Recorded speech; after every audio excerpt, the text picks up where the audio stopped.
What's up, guys? I'm Adrina Maya, and I'm back with another episode of Spliffs and Giggles, brought to you by the Red Eye District. I have Adelia, aka DEELZ, joining me today. She's a social media influencer as well as an OnlyFans content creator. So yes, she has a spicy site. Thank you so much for joining me today. Thank you. Am I supposed to be giggling a lot today? I mean, you can be as real as you want. I really don't mind, but if you want to put up the whole act, because some girls do, get your freak on. I don't know. I will be violently high by the end of this, so I will just be laughing a lot. Yeah. But if it's not funny, you don't have to laugh if you don't want to. Okay. My feelings won't be hurt. They'll be in the clouds somewhere. Yeah. But you are a pretty busy influencer online, which is why I wanted to call you that for sure. How do you find that motivation to keep doing so many types of content, girl? My deep fear of failing. Really? No, but really? Yeah. I want to be motivator, then. Yeah. Mm-hmm. I want to be the best at like everything I do. Like I want to have the best podcast. I want to have the best social media game. Gotcha. The thing that I need to get better at right now is like, I think my picture taking game. Because like I had mold poisoning all last year where I was really sick and it's like, I got really, really puffy. I gained a lot of weight. I was on pills that didn't make me feel good. I didn't have energy to work out. Yeah. So it's like, I'm just getting back into the swing of things. Oh. So it's like, I'm getting my body back I didn't have. I'm getting like, so now I want to be able to take all these pictures and be like, yeah, I was sexy this whole time. Thanks to everyone who called me fat online. See, you know what? That honestly, we take a lot of flack online and stuff. Yeah. But sometimes if you can deal with it and like push through it, that can be a really good motivator for you because you will come back with a vengeance on people, right? It's my vengeance face. It's also my bass face.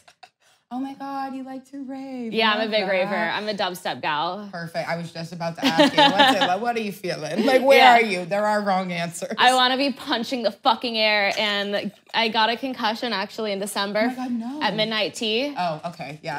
No, it makes sense. Yeah, my friend thought it was a great idea. I was like in my full head banging force, and she's like, let me just grind on her right now. And we just banged heads so hard. Yeah. I had a concussion for over a month. Wow, that is rough. Were you able to get any work done during that? Because that can cut out some serious time. I had to get like blue light glasses to like respond to my messages and like post on Instagram and stuff like that. But I did only have like a few hours a day where I'd be okay before like I was like, the room is spinning and I'm gonna fall over. That is rough. Yeah. And being so busy and being so steadily putting out content, like you're so active online. Yeah. When you have things like that happen, is it something that you're prepared for? Or, like, do you have like a reserve or? Dude, I have like over 3,000 videos. Holy I think shit. I have more than that now. I have so many videos that if I don't make content, new content for a month, I am fine. You were like, I could, so you could take a well-deserved vacation sometime. Yeah I don't, but I could.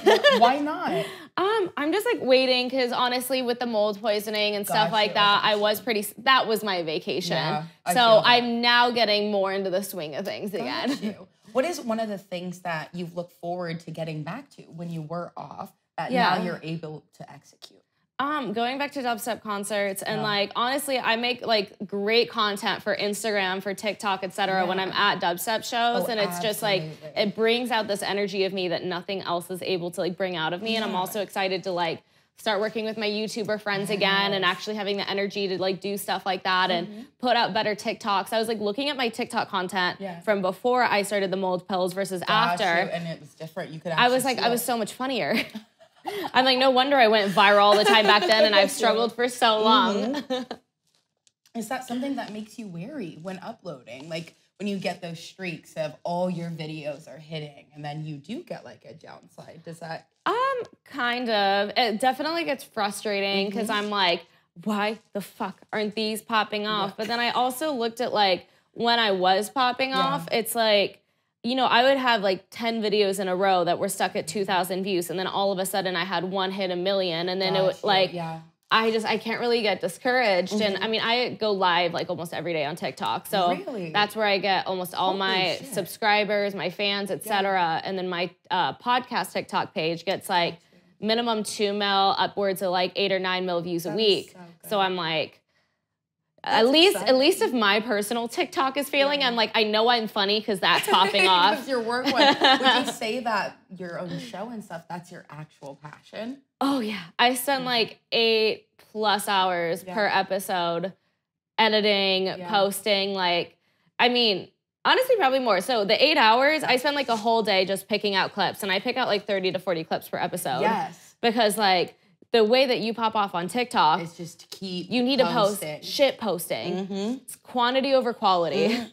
It really is. I think a lot of people get wary because they do see a lot of people with big numbers just shit posting. They're like, yeah, but they have big numbers. It's like, how do you think they got there? They're so consistent with it. And TikTok, a lot of the time, it's like, oh, you posted 20 times in a row. We gave you shit views on all of these, but this one we're going to give you we'll promote a lot of using it. Yeah. Would you say that TikTok is actually your favorite social media site?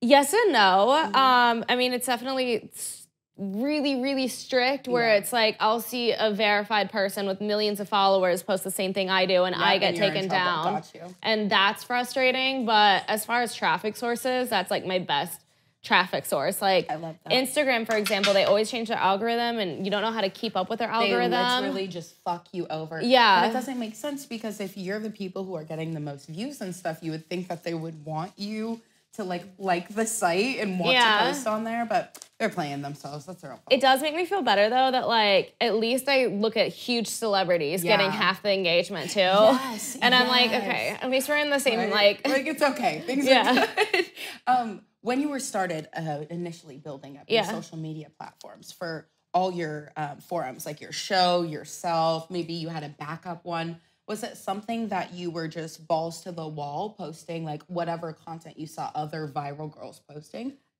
As far as Instagram, I always just kind of posted what I posted. Gotcha. I mean, before my OnlyFans, I've always been kind of posting slutty content. I remember me and my dad used to beef a lot because he's like, you look like a fucking whore online. And I'm like, funny because I don't fuck.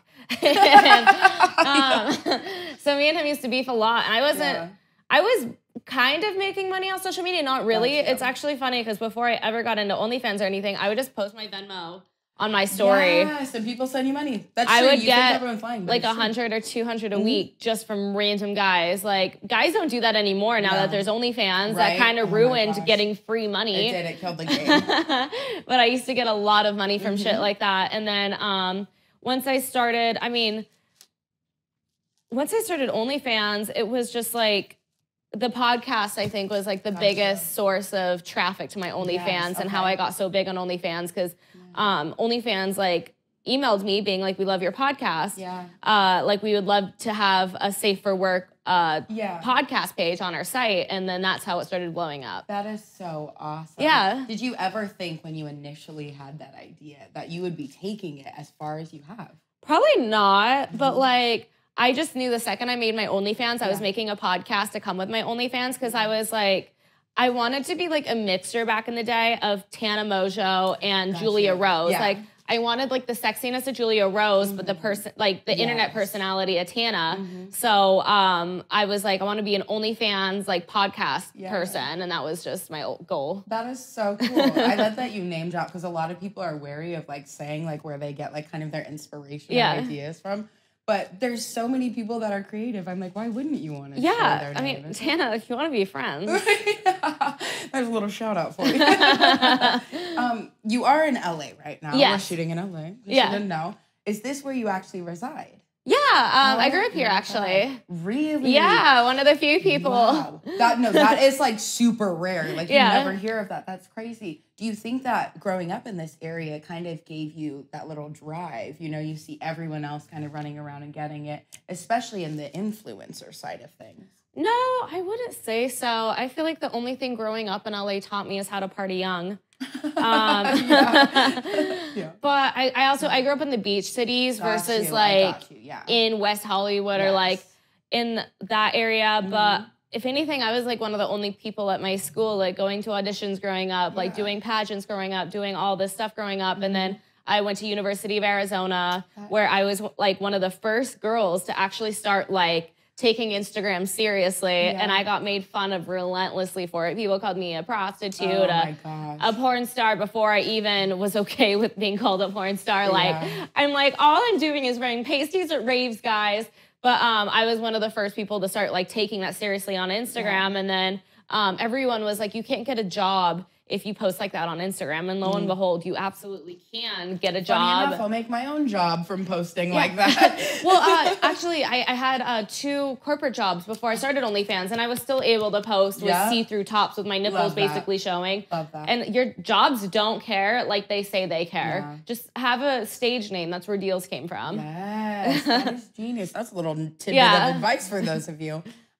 Because you did have success, you know, outside, was it ever, you know, a wary moment when you made that full leap into like, okay, I'm going to commit to the sex work, the podcast, all of that, and stay away from like the corporate side? No. Fun fact, I took a lot of acid, and that makes you really in tune with yourself. Yeah. And I remember I was like tripping on acid at a rave. Yeah. I was like, fuck this. I want to start an OnlyFans. Like, I'm over throwing up from stress. I'm over shitting blood from stress. I'm just over hating my life. I had stress rashes everywhere. I'm like, I'm starting an OnlyFans next week. And I was like, why didn't I start one earlier? And I'm like, it was everyone else's shame. It was never my shame. Yes. It was like, I didn't want my dad to continue calling me a whore. I didn't want my mom to be embarrassed of me. I didn't want my college friends to be embarrassed to say that they knew me. Yeah. And then I was like, fuck all of them. I'm going to make my own money. And then I made a whole month's salary on OnlyFans in 24 hours. So I walked over to my boss's apartment, quit. And amazing. I just never really looked back. That's beautiful. Yeah. Honestly, I love hearing stories like that because I find that some of like the kindest people and like usually the most successful people as well that I've met in this industry end up coming from like a background where people were not necessarily supportive and they're like, you know what? Fuck it. Like, I'm just going to do me. Yeah. But that's super cool. What is the most fun part of your job to do? Because you are having, you know, your hand in a couple different baskets. What's the most fun for you? I mean, all raves are all a write-off now. I mean, if anything, like the most fun part is definitely raving. Yeah. I think one of the more rewarding things though is I can literally make money while doing my self-care, which is really cool. Oh my gosh. Like I go live while I'm doing my breath work, for example, and it's like I'll get 100,000 fucking viewers on TikTok live just doing my breath work. So it's like I get rewarded for taking care of myself, where like no other job are you going to get rewarded for taking care of yourself. And a lot of times too, I would even venture to say because the influx of viewers who come because they're like, oh my God, she's gorgeous and she seems a little smart. You know what she's talking about. And they see you actually doing these things. It's probably very impressive as well. Maybe. I mean, I'd say a lot of my viewers are like, yo, you dumb slut. But I'm okay with that. How do you combat it? I just think it's funny. I like that. Positive outlook. The only comments that ever get to me, and I've said this so many times on like my podcast, my TikTok, etc. The only comments that get to me are when people call me fat, because I've been so open and honest about having an eating disorder growing up. I started throwing up in like 6th grade, and like I finally stopped throwing up, I think in 2019. Yeah. And like then, of course, I got all these comments about my weight, and those are the only ones that get to me. But one's calling me annoying. I think those are fucking hilarious. One saying I'm fatherless. Okay, that's an insult to my dad, not even me. So that's also fucking funny. So most of them I find fucking funny.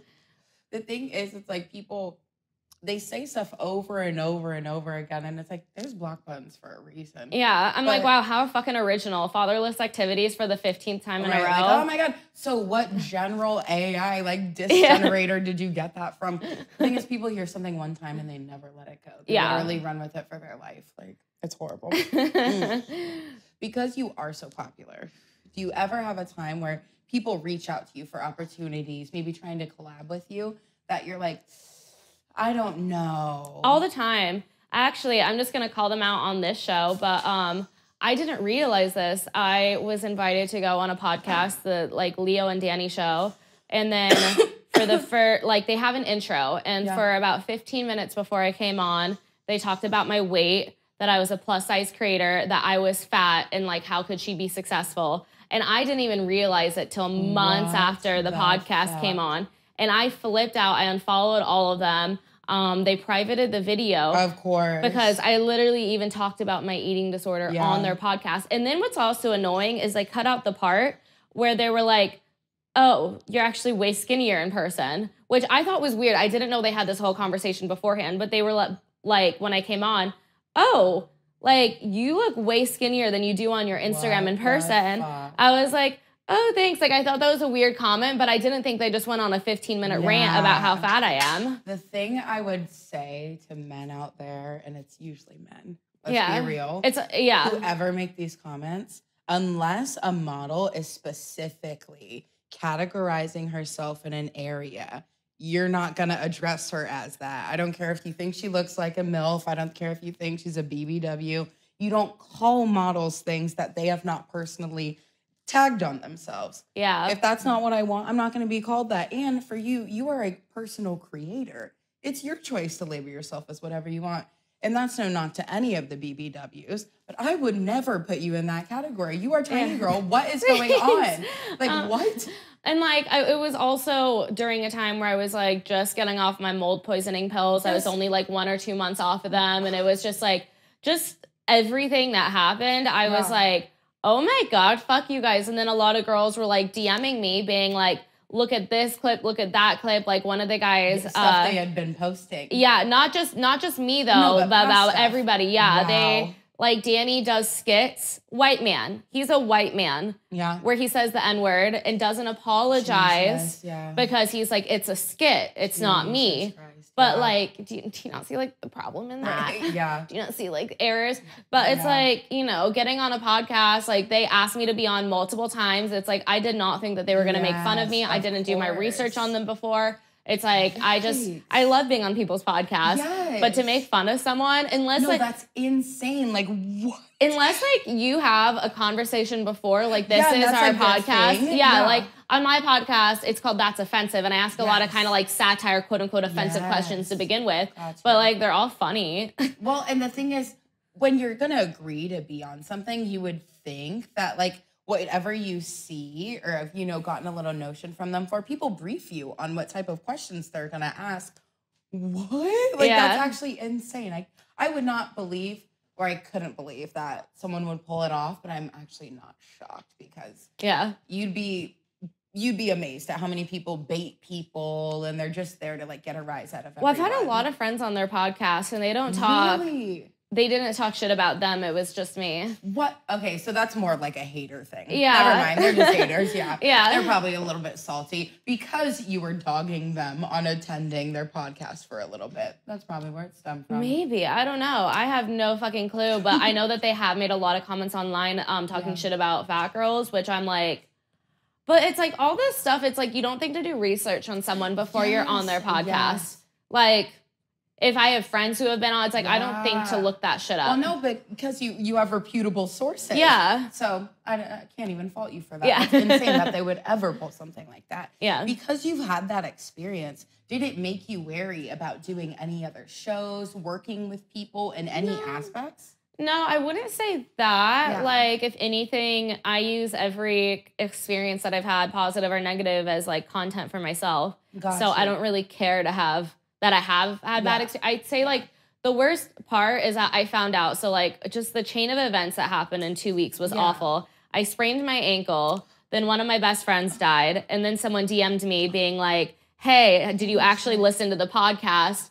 They called you fat. Afterwards when it came out. So it was I didn't listen because they had a 45-minute intro. I skipped to the part where I came on. Yeah. Like, I'm not going to listen to them talking. No, exactly. So, oh my God. Yeah. That's even shadier because they do that on purpose. They're like, oh, she'll never see this. Yeah, because I didn't think to watch it. Wow. Because like they talk a lot and it's like, I didn't come on for like 45 minutes. But it definitely triggered a lot of I'm not enough feelings. Like, I am not enough being like the shape I am or the size I am. Like, I wish I was skinnier. Like, I wish I was that. And it's like, I do. Like, I wish I was skinnier all the fucking time. Like, I've wanted that since I was little. I have a very like kind of muscular build, which I have a fat ass naturally. I have hips naturally, but it's like, I just always wanted to be skinny. So a lot of feelings came up where it was like, God, fuck, how do I look like these other girls? But then I did a lot of breath work and I calmed down and it's like, a lot of girls have to work for the butt I have. Yes.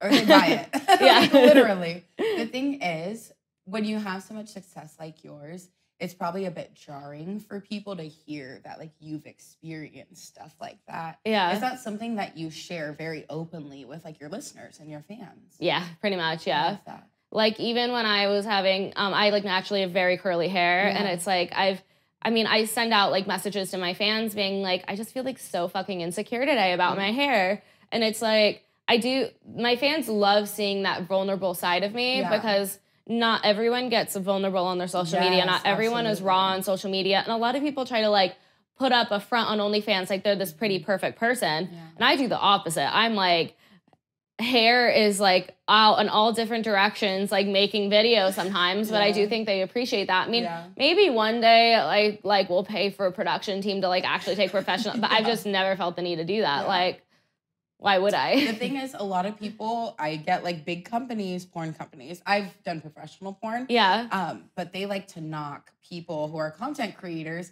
and it's a jealousy thing. I'm like, I get it. I would honestly be mad too. And I was mad until I started doing content. And I'm like, oh my God, I get it. Like, I fucking get it. Why would I go on set and not get residuals, you know, only get paid once? I can do it from home. I can use my creative direction. It's a cheat code. It's amazing. Yeah.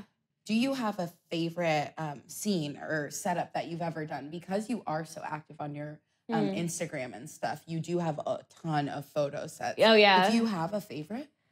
I feel like my favorite videos are when I eat pussy. Love it. Or when I'm getting my pussy ate, because it's just like, it feels so sensual, and it's like, I'm really enjoying it. And it's like, I mean, I only have, because I've been celibate for over a year for men, and I only have like, I think we filmed like 6 sex tapes or something like that, all in the course of like 2 days. That's amazing. I love that with women. Yeah. So I have those, and those are super fucking hot, and I masturbate to those all the fucking time, but like, I just don't have any more of those.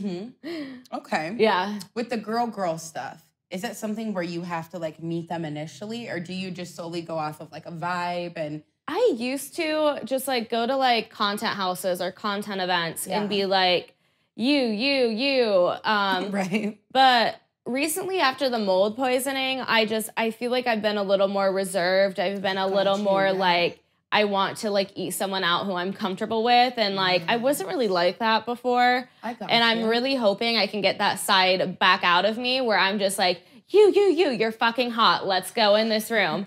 But I haven't felt that way in a while, and I don't want to force myself to do something that I'm not feeling. Ooh, would you say that's a piece of advice to give someone, is when you are feeling any feelings like that, to not push yourself? Exactly, because then you're going to burn out, and then when you burn out, you're not going to be able to make any content, and it's like, my content has definitely gotten a little more PG just because I haven't been feeling like doing everything that I used to do. And it's like, when you see me making content, it's because I genuinely enjoyed making that video. It's not because it was forced.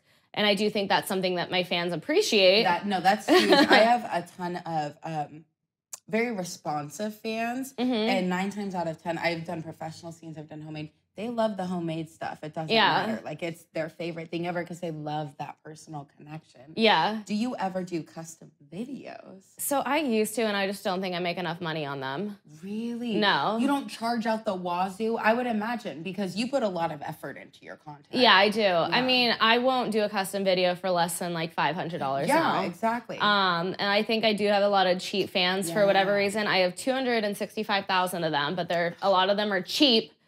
Yeah. So they don't want to pay that much money. Yeah. But I mean, the easiest customs I'd say that aren't going to be like $500 are going to be the custom dick rates. Yes. Because I love looking at dicks anyways. They're like little snowflakes. I love. No way. I swear no one ever says they like doing it. I think it's so fun. Even like if I'm talking to a guy, like even before I started OnlyFans, I would pester men for dick pics. But then, like, the men I talk to, I've gone for really vanilla men, and they're like, well, I don't like, you're going to show your friends. And I'm like, yeah, I'm telling you right now, I'm going to show my friends. Of course I'm going to show my friends. Like, what? So they're like, yeah, I'm not going to give you a dick pic to send your friends. Wow, they're hoarding the dicks. Yeah. Okay. Well, I mean, to be fair, I get where they're coming from, because if I were to send him a nude and he showed all of his friends, I feel like I would be fucking annoyed. So I see where they're coming from, but I'm telling him up front, I'm going to do this. So it's not like I'm blindsiding him. Yeah, see, which is why they would lie. Yeah. They would lie. We're honest. That's I'm honest. Because you said you're celibate from dick. Yeah. What's the celibacy about? Is it just content dick, personal dick? No, everything. All dick. Oh my God, for forever? No. You're like a nun. No, it's just like I've had so many fuck girl stages. I've had so many hoe stages. Yeah. Okay, when I say fuck girl, I used to fuck through friend groups. And I would be like, so your dick was the biggest, yours was the second. But I'm actually still friends with pretty much all of them. So they had fun. Yeah. You're welcome.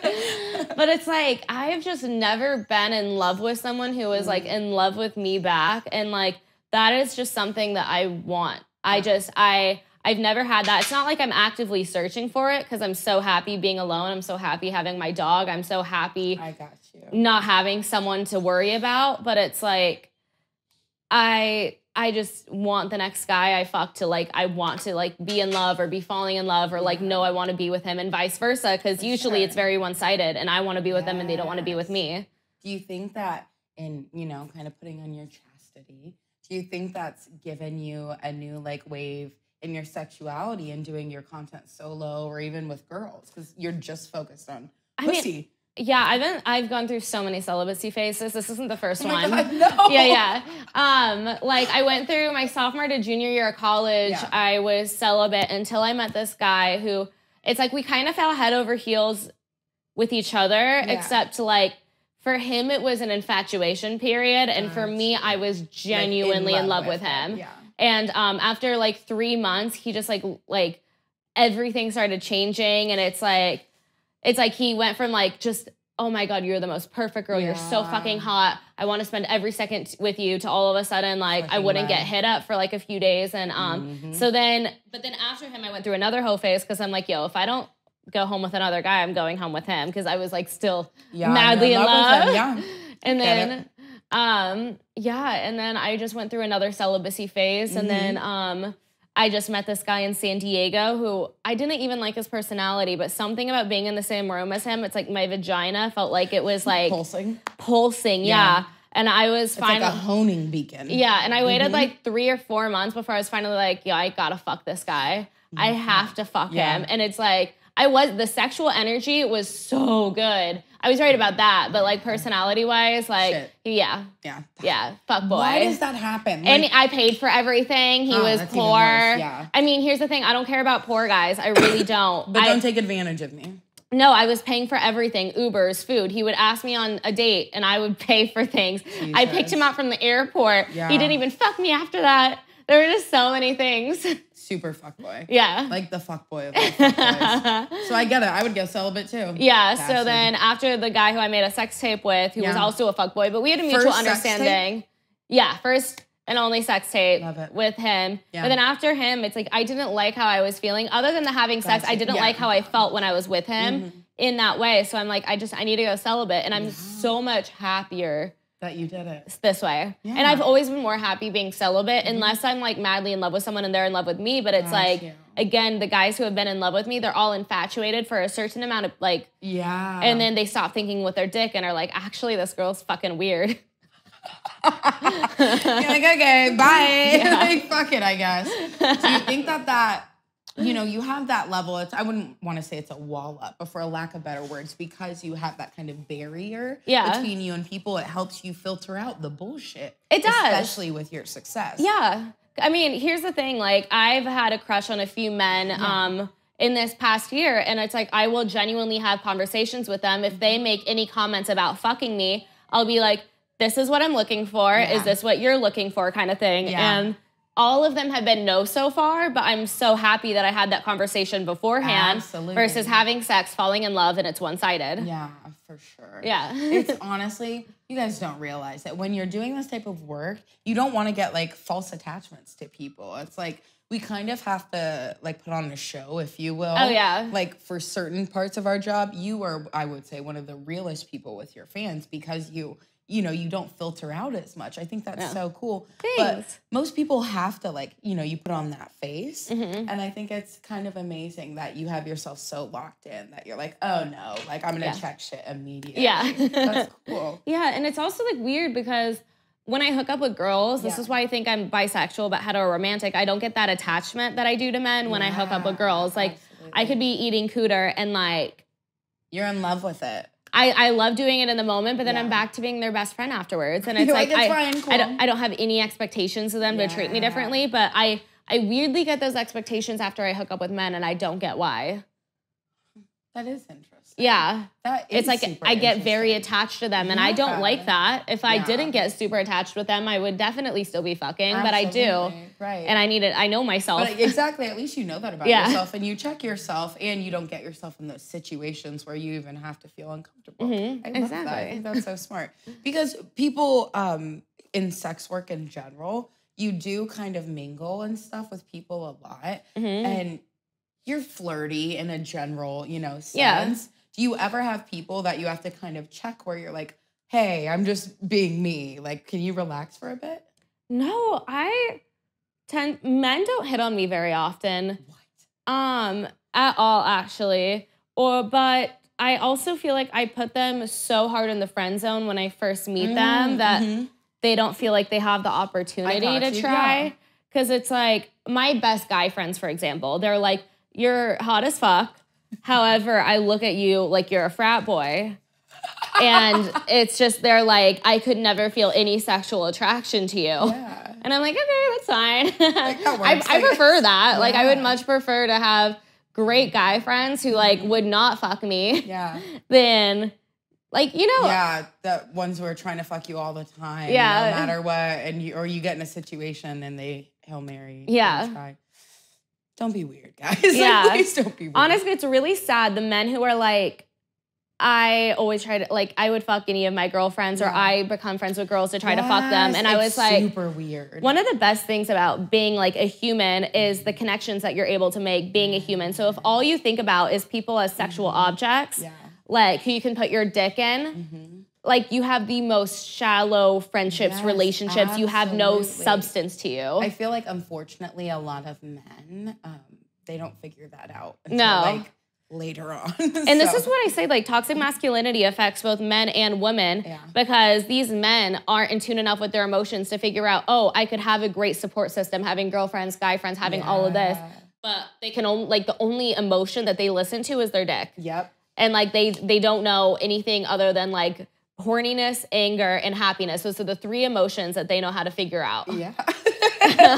Have you ever had a fan, like, kind of come at you sideways and you still allowed them to be around, but you put your foot down? I mean, yeah, I have fans all the time who, like they always ask, like, why I'm not doing more. Like, why aren't you fucking on your OnlyFans? Why can't you do this? Why can't you do this custom? And, like, that does get exhausting because, like, stop fucking asking me that. Yes, the thing is, I'm already putting my body out for you. Yes, literally. And you can find someone else if you're not happy. That's the thing. Like, I'm putting out what I want to put out, what I like putting out. Why would you want to put someone in a position to put out something that they're not happy to be doing? It doesn't make sense to me. Yeah. Because you are such a generally positive person, what would you say is your favorite thing to talk about on your lives for those of us who haven't seen your lives? I actually don't talk on my lives at all. Is it only sexual stuff? No. Or are you talking about TikTok lives or OnlyFans? OnlyFans. Oh, my OnlyFans live.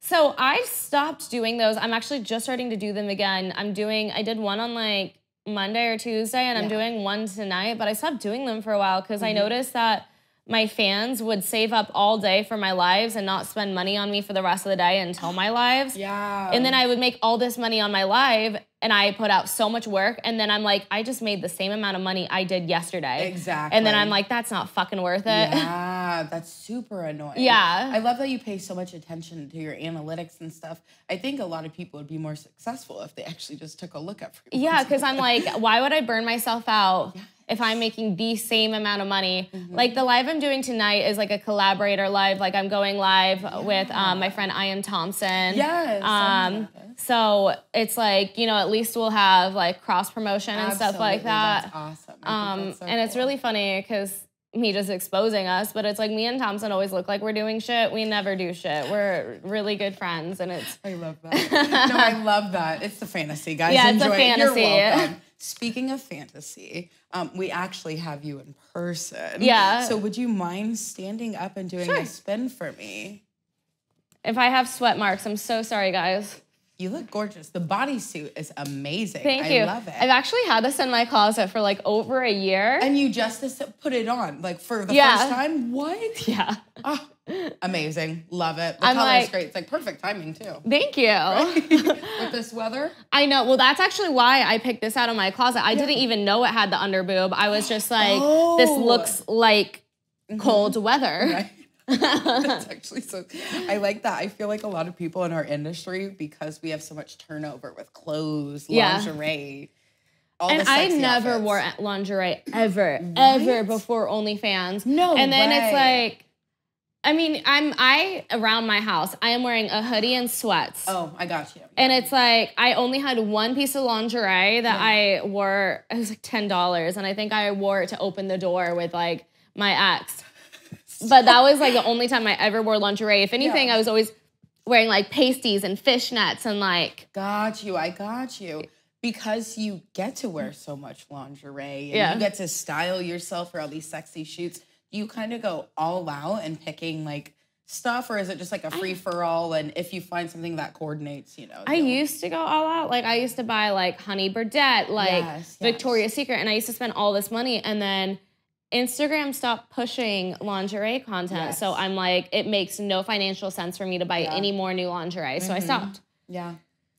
That's the thing you guys don't account for. Yeah. When they change up the rules, it fucks up the game. It really does, because you're so used to doing a certain style of things. Yeah. You have to like kind of relearn. How is adapting from before COVID to now been to social media, because so much has changed? It's so hard. I've gone through so many Instagrams. Like, I mean, oh my gosh, no. Yeah, my first Instagram, my dad actually made me delete. Yeah, that was bad, because I was at like 50,000 followers, and like, here's the thing, I had like the best engagement I've ever had, 50,000 followers, and I was getting 7,000 or 8,000 likes on every post.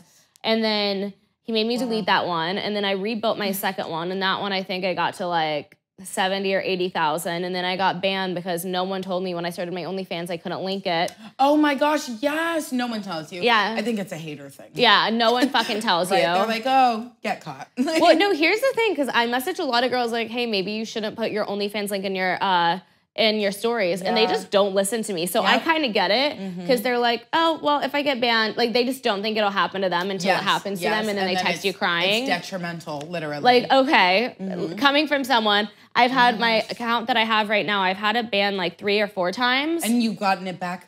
And most of the times have been for impersonating myself, you know, like that. And then one of the times it thought that my account was spam or something. Someone's reporting you, girl. Yeah, it was just like always like bullshit. So I always got it back pretty quickly, because it was never a legit fucking reason that I got banned. Spamming that. But then it also sucks, because I used to wear a ton of pasties and stuff to festivals, and if I do that, then I can't post my festival outfits on Instagram anymore. So now you have to kind of change your whole... Yeah, and it sucks, because I love my festival outfits. And it's like, I love being that little hoe with my titties out. But it's like... And it's hot as hell. I want my titties out at a festival. Exactly. But then I have to think about, okay, well, how am I going to make like a YouTube video out of this? Like an Instagram reel out of this? Like, I can't do that with pasties. Yeah. Fuck you, Instagram. Ever evolving, because they fuck us over and over and over again. How many accounts would you say overall out of all of them do you think you've lost? Well, lost, only 2. Only 2. So like no Snapchat losses. Oh, no. Like... I've had 2 Snapchats deleted. Yeah. Annoying, because my last Snapchat had like 150,000 subscribers, and they banned me for workout shorts. But Are you fucking kidding me? Yeah, it was like the dumbest fucking shit, because like the workout shorts were orange, so they thought it was just my bare butt, but I'm like, and they wouldn't let me appeal it, because once it's deleted, it's deleted. And Snapchat does that on purpose, because half the time people would get their accounts back, but they want you to try again. They're like, do it, make another account. Well, I did make another account, and I already I literally just started it last week, and I have like 1,000 subscribers already. What's your Are you selling it? Or can we follow for free? Yeah, it's What's the Deals? Yeah, you can, well, I won't answer any of your Snapchats there, but that's you can where see. you can find a plug. Yeah. If you need even more incentive, I don't know why, because also her Instagram, she's super active. That's an incentive for her OnlyFans. TikTok almost every day. Yeah, it's actually, like one of my complaints from like one of my subscribers on my OnlyFans was you're more active on TikTok than you are on OnlyFans. And I'm like, the only problem is like I can't bring my OnlyFans live to the gym with me because not everyone is gonna want to be on your OnlyFans for one. They don't have tags. And then OnlyFans won't let you do public stuff anymore. They're like super angry about it. If you're nude, it's not like I'm nude at the gym. Yeah, like. But I thought you meant like in a locker room situation. No, but like actually working out. Yeah, because I bring my TikTok live and I'm like, fuck, I really want to go OnlyFans live, but I literally can't because I don't have anyone to tag. That's the thing. It's when you have to keep up with all those social media things. Do you ever get burnt out because you have to consider it for almost every move you make? Oh, 1,000%. Like. I wish I posted the most and most consistently on OnlyFans. And I mean, I still post like pretty fucking consistently, but I think I spend the most time on TikTok because like that's how I grow my OnlyFans. That's the thing. It's like you have to have an avenue to reach people. Yeah, and I know so many girls who burn out because they focus all their time on making content and then they're like, why am I not making more money? And I'm like, because every subscriber that you have, no matter how big of a fan they are, they have a budget on what they can spend on OnlyFans. So you need to be focusing on new subscribers. Well, and the turnover rate, you can get a ton of people because, they think you're hot, but a lot of people are cheap. So when they see that you're holding yourself to a high standard and they can't get it for the low, they'll leave. So the turnover rate for people who have no interest in like really investing in you, it's pretty quick. So you have to keep reaching out. I mean, I don't think my turnover is that crazy because my account's free. Well, yeah. But you do the pay-per-view. Yeah. So that's one of the benefits, though, because a lot of people can just be in there and they can see samples of things. They can hang out. A lot of girls won't make the free page. I'm like, you are fools. I only have a free page. Really? You don't have multiple? No. Well, I do have multiple, but OnlyFans only lets you have like 2 accounts. Yes. And then my other page is a Safe for Work podcast page. So and that's the one on the suggested. Yes, that's so cool. Yeah. Right? Decisions were made, but it's absolutely worth it. Do you have any goals for the end of your career? Because you do have a bunch of different things. Yeah. Is there ever a limit for you? Not necessarily a limit. Something that I really want to do this year is like just have my podcast blow up. I want my podcast to be signed by an agency, and I've reached out to a few, so just kind of waiting to hear back, and hopefully, my podcast really gets up there. One of my goals too, I've wanted to work with an animal rescue forever and start making like dog content, like not fucking sexual shit, you weirdos. Yeah, no, because we do have to specify. Yeah, we have to. The select few. Yeah. But I really want to work with an animal rescue, but it's been really hard working with an animal rescue. Like the one that I've been talking to, it's just like they've rescheduled on me a few times when I've like paid for a videographer. And I'm like, stop rescheduling. Or like Vanderpump Dogs, for example, I reached out to them and they didn't want to work with me because I'm a sex worker. You know what? I only know one person and she only volunteers, but she said when she volunteered there, they were like, oh, if you want to make content, because, you talk to people, you're like, oh, I make TikTok content, Instagram content, then they were like, oh, you can make content here. Yeah. Because they realized, I get it, I do sex work, but I'm not a creep. I'm not I'm a professional. Yeah. And I can do other things besides be in lingerie, so relax. Yeah, well, Vanderpump Dogs didn't think so. Well, it's like Lisa Vanderpump and her daughter. They're the ones who like vetoed me working with them, which sucks because one of the managers there said, like, we could really use help getting dogs adopted, but ultimately it's not their decision. Yeah. And then, so I'm just, like, really working on getting animal rescues to, like, want to work with me or, like, commit to a fucking day. Absolutely. It's kind of insane because you would think that the whole goal is to get the animals adopted, and you have someone who's active, who's popular, who would like to create content to do so. That's a little silly in my opinion, but they're missing out, and you'll find the right place, obviously. Keep going. Oh, sorry. My other goal is I definitely want to create a shroom company as soon as it's fucking legalized. Oh my God. I love that. Yeah. I take mushrooms actively. Yeah. So I get a lot of targeted ads, and I've been seeing, since I've been in here, the ads are crazy. Yeah. Do you want to focus on it in LA? No, because I think once my podcast is big, I will want to promote it on my podcast and stuff like that. It's just like, it would have to be federally legalized for me to be able to do that. I got you, yeah. Because can't really promote illegal shit. Because if there's anything I know about me is that I would be the bitch going to jail for trying to pull some shady shit. You know what? I don't get away with anything. Yeah. Ooh, does that ever make you wary of posting content because you don't get away with anything? I mean, my parents had already found out. So what else can the world find out? Is my whole thing. We're at the edge. Yeah. Like, fuck it. There's nothing else I feel like that can get out there that like will fuck me over. I got you. Like what? Right. I'm just Bring like, it on. I'm just like, what? The fact I would like call my ex like 20 times in a row when I was fucked up. I say that myself. Anything that people could expose me for, I've already exposed on my podcast. Like I've literally talked about it episode. I love that so much. I kind of tell on myself, but it's usually on accident. Yeah. So I like that you're actually doing it with intention. That's probably the weed thing with me. Oh, yeah.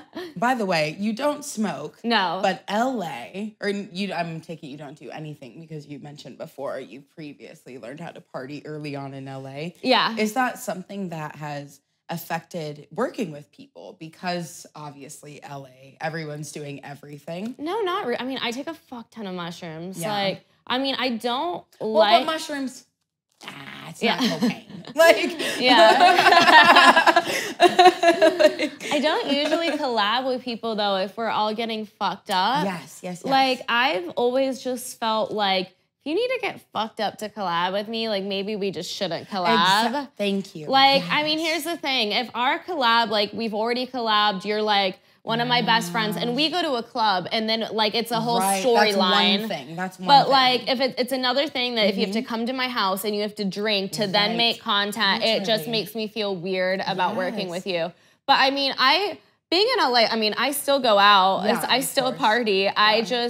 I don't know, like, I mean, my friend who just died a few weeks ago, he OD'd, so it's not like I'm out here trying to take lines of anything, because, like, y'all are fucking stupid now. And it's like, this is coming from someone who took 5 tabs of acid at Coachella and would rail Ryan's every fucking weekend. Like, I did all this shit, but fentanyl is just, you can't fuck with it. Exactly. I don't really take drugs anymore than the mushrooms, because, like, fentanyl, it's a big risk. That is true. And everyone thinks it's going to happen to anyone but them. Literally. But then they're the ones that dies. Exactly. That's horrible. Because you have had loss like that, it's so close to you. Yeah. Did it make you kind of take a step back in your content and stuff? Oh my God. It was like, like my numbers, like for the 2 weeks after he died, they obviously went fucking down because I wasn't doing my TikTok lives. I wasn't focusing as much on social media. I was just like crying all the time. I even sent my subscribers a video of me crying because I'm like, I'm just so fucking sad. Like it was one of like the hardest losses, probably the hardest loss I've had. Because he was one of my best friends since like 2015, freshman year of college. So yeah, that one was hard. Yeah. But Jevons, if you're up there, you're a fucking idiot taking drugs from Mexico. When I hear stuff like that, I don't, in the taking drugs from Mexico part specifically, I don't necessarily get fazed because I feel like I've heard wild stuff in this industry, like just like wild. Why do you think that people in this industry go through such extremes in their lives? I don't know. I'm trying to think. I mean, I don't think it's specific to our industry because I worked corporate and I had bosses railing lines in the bathroom. So I definitely don't think it's specific to OnlyFans. I just think that a lot of people want to go so extreme with like taking drugs, et cetera, because like a lot of people don't like to deal with their emotions. They only want to feel happy. They want to escape from anything other than feeling happy. And if they don't feel happy, they'd rather feel numb than feel anything else. And I feel that. It's like, I don't think we talk enough in society about like, you know, it's good to feel anger. It's good to feel sad. It's good to feel these things because I felt everything so hard for the first 2 weeks after he died that I'm like feeling okay right now. Good. And, you know, a lot of other people aren't feeling okay because it's like they try to suppress those emotions. And I just let myself cry and cry and cry. In the beginning of your career, I'm assuming you got a lot of flack from people and stuff. You had mentioned you didn't have the best relationship with your family already. No. Do you think that kind of hardened you along the way as things have kind of like fluctuated? Kind of. I mean, I do think there's a big part of me that wishes I had a family that like loved me unconditionally or that supported me unconditionally. Yeah. And I think that definitely made me sad growing up, not being able, I mean, even before OnlyFans, like I never had that kind of support system. After OnlyFans, I could feel myself sometimes act out, and I knew that I was acting out in ways that's like, I would kind of all of a sudden resemble my dad a little bit, where it's like when I would get defensive, I'd be like, oh my God, this is embarrassing. But it's like, you know, this is part of my self-growth. I'd be like, well, I make more money than you, so your opinion doesn't fucking matter. And it's like, I would say that to even friends who but like, that sounds just like my dad. God, fuck, I have to fucking not do that anymore. But I definitely felt a lot of trauma responses, but then being able to recognize the traumas, the triggers, et cetera, so I don't do that anymore. Super important, because if I was still out here saying, yo, I make more money than you, that's so embarrassing. Right. Oh that is so embarrassing. I like that you can look back on those moments and it's like a reflection. Because it's like, that will never happen again. I hope not. I mean, here's the thing. Oh my God. I remember when I was on acid at Sunset Music Festival, there was a guy and I heard him like, they were just like saying like kind of vile shit about women. Just kind of like before Andrew Tate was popular. This was like, what, a year and a half, almost 2 years ago. They were just saying kind of vile shit about women. And I just tapped him on the shoulder and I was like, hey, like, what do you do for work? Kind of like being flirty. Yeah. He like said something and I'm like, so what? You make like 80, 90,000 a year? He's like, yeah. I was like, cool, I make that in a month. And then he's like, you're a bitch. And I don't know why I felt the need to do that, but I didn't like how he was talking about the woman in front of us. Well, I'm sure it checked him back into reality. Well, I don't think he knew that that's why I was saying that. I think he just thought I came up to him to be a fucking cunt. But I was like, you know when you're on acid, you kind of hyper-focus on certain things? So I was hyper-focusing on his conversation about these women, and I'm like, no, he needs to be checked. Anyway, so here's the thing. You can't be canceled if you're taking accountability. And no, honestly, I'm not even apologizing for that. That's something Drew Afuelo would say, but but again, that's a little embarrassing. I could have said it in different ways, but you know, he deserved to be humbled a little bit. Yes, and some people, it doesn't matter like what the situation is, they do deserve to be humbled. And you can also tell, everyone's felt this at some point, you know when someone's never had someone humble them and you're like, let me bring you down back to reality. But then all these men always say, like, you need to be humbled on my social media. And I'm like, I don't even think I'm that fucking hot. Like, I don't need to be humbled. Literally. It's not even like, I mean, I think my personality is the shit. It's so funny. I've always said, like, if a guy turns me down for my personality, I'm totally fine with it because at least he likes me for my looks. If a guy turns me down for my looks, that would kill me inside. Oh my God, no. You're gorgeous. I've literally... Men like insane things. We've seen it.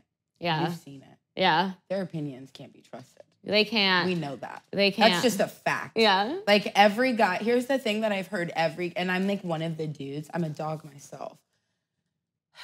Every man ever is like, on my worst day, it's still like funny at the end. Like it was funny and I got to fuck. It's also like, yeah, but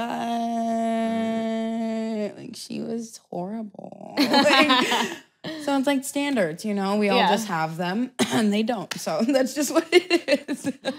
I know. Do you have any projects that you're going to be dropping soon? Maybe new episodes to your show? Yeah, definitely. My podcast, That's Offensive, capital OF.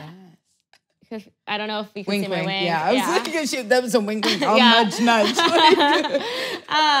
So new episodes drop every Titty Tuesday. As far as celebrating our holidays. Oh yeah, Titty Tuesday. Got my fake titties right here. I think they're sweating a little bit, so you guys are welcome for that. They're like, is that oil? Is that baby oil? Yeah. And just look out for any dog rescue content. Hopefully, I'm gonna start filming that soon. Yes, so, absolutely. I think that's so cool that you're doing it. Do you have a plan, like a group that you're going to be working with on any of those projects? I know that one of my YouTuber friends is going to be helping me with the dog videos so that he can like stage everything and like make everything look good because he knows YouTube. If there's anything about him, he knows YouTube. And then as far as my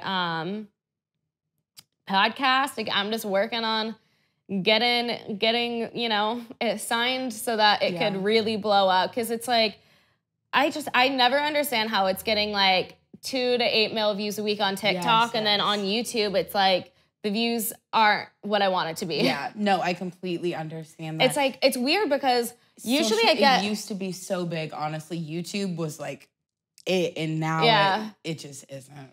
Like, but my shorts, I got 17,000 views in a week. That's insane. Yeah. That's insane. My first week doing shorts, 17,000 views just on the shorts. Yeah, see? You gotta like get into all these like new tricks that all these sites have. It's so annoying. Yeah. In all the new sites that are coming out, have you ever thought about just like having your own, like a host site for everything for yours?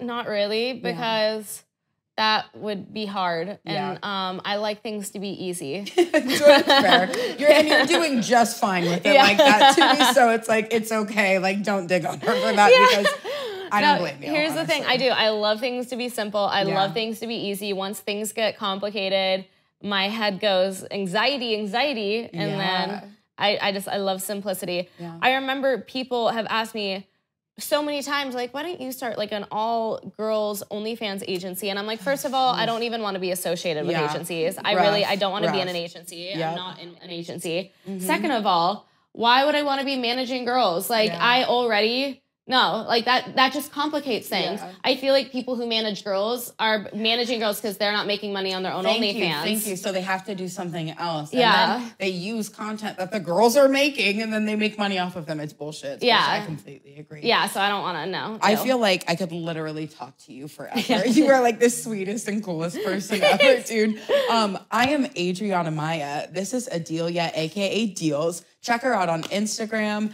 She's literally so fire. You guys are going to love the shoots and her little shorts for her podcast. Chef's kiss.